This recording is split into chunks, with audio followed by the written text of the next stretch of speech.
Պարոն Կարապետյան, դուք ա ձեզ համար։ Ով է ձեր վեհապարը, Կտրիշ Ներսիսյանը։ Կտրիշ Ներսիսյանը։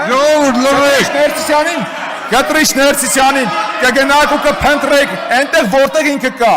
Լարված մթնոլորտում մեկնարկեց ազգային ժողովի աշխատանքային երկրորդ օրը։ Նիստը վարող Կնյաս Հասանովը մի քանի անգամ փորձեց հանդարտեցնել պատգամավորներին, սակայն բանավեճերը չդադարեցին։ Հետո Ծառուկյանի կուսակցությունից խլած կամ ընդդիմադիրների բնորոշմամբ գողացած ձայների մասին քննարկումներով շարունակվեց նորաստեղծ խորհրդարանի աշխատանքը։ Ինչպես ասում են, 3 բանի անվերջ կարելի է նայել։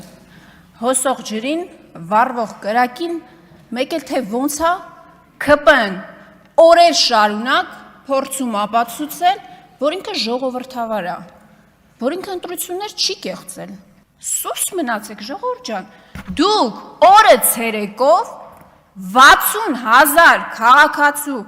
ձայն գողացել եք։ Երեք երևույթի անվերջ նայելուց բացի Ուժեղ Հայաստան խմբակցության ղեկավար Նարեկ Կարապետյանն իր ելույթում ներկայացրեց 3 առաջարկ։ Առաջինը վերաբերում էր Հայաստանի եւ Ռուսաստանի հարաբերություններին։ Նրա խոսքով, եթե լարվածությունը չհաղթահարվի, առաջինը կտուժեն գյուղատնտեսներն ու արտահանողները։ Նրա գնահատմամբ վերջին 8 տարում նրանց վարկային բեռը եռապատկվել է եւ արտահանման շուկաների փակման դեպքում հազարավոր գյուղատնտեսներ ու արտադրողներ պարզապես կսննկանան։ Նրանց տներն ու սեփականությունը կանցնեն բանկերին։ Կարապետյանի համոզմամբ Ռուսաստանի հետ հարաբերությունները պետք է կարգավորվեն դիվանագիտական ճանապարհով։ Երկրորդ առաջարկը։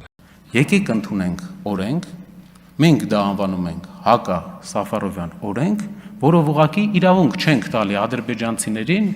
10 օրից ավել գտնվել մեր երկրում եւ ունենալ գույք կամ հող այստեղ։ Կարապետյանը հիշեցրեց, որ Թուրքիայում Հայաստանի քաղաքացիները չեն կարող հող գնել։ Երրորդ առաջարկով Կարապետյանն ընդգծեց, որ Թուրքիայի հետ սահմանի հնարավոր բացումը չպետք է տեղի ունենա Հայոց ցեղասպանության թեման երկրորդ պլան մղելու կամ դրա հաշվին։ Այս համատեքստում նա նաև հայտարարեց, որ իրենց խմբակցությունը չի աջակցելու Ռուբեն Ռուբինյանին ազգային ժողովի նախագահ ընտրվելու հարցում, հաշվի առնելով Ռուբինյանի կապը Թուրքիայի հետ, սակայն դա չխանգարեց, որ Ռուբինյանն ընտրվի ազգային ժողովի նախագահ։ Ձայները բաշխվել են հետևյալ կերպ.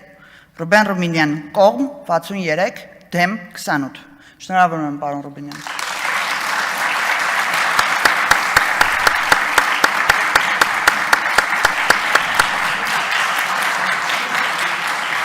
Ռուբինյանի Թուրքիայում բանակցություններին մասնակցելու թեման դարձյալ քննարկման նիստում էր։ Ի պատասխան ԿՊ պատգամավոր Վահագն Ալեքսանյանը կրկին խոսեց ընդդիմության, օտարերկրյա հատուկ ծառայությունների հետ կապերի վերաբերյալ մեղադրանքների մասին։ Ձեր քաղաքական թիմի առաջնորդի անձնագրի մեջ է օտարերկրյա հատուկ ծառայության անուն գրած IC FSB։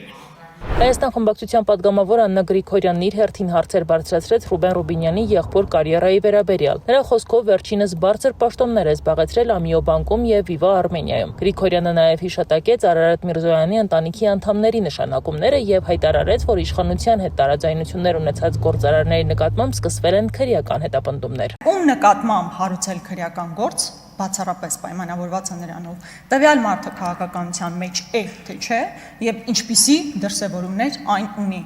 որովհետեւ բազմաթիվ մարդիկ ում վերաբերյալ դուք դիրքորոշումներ եք ունեցել ու վատ առումով դիրքորոշումներ, բայց եթե այդ մարդիկ հիմա ձեր կողքին են, իրենք ընդհանրապես խնդիր չունեն։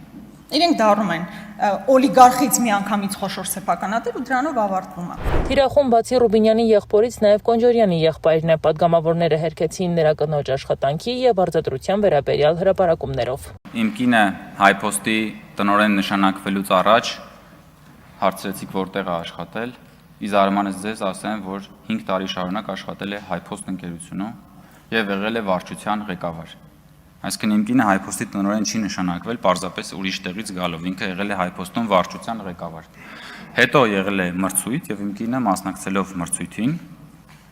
ընտրվել է Հայփոստ ընկերության տնօրեն։ Բայց խորհրդարանի օգոստոսի 3-ի աշխատանքային օրն ավարտվում է մեկ լավ լուրով։ ԿՊ-ական Սարիկ Մինասյանը խոստանում է չհայհոյել, ասում է, եթե հարկ լինի, պարզապես կանիծի։ Եթե օրինակ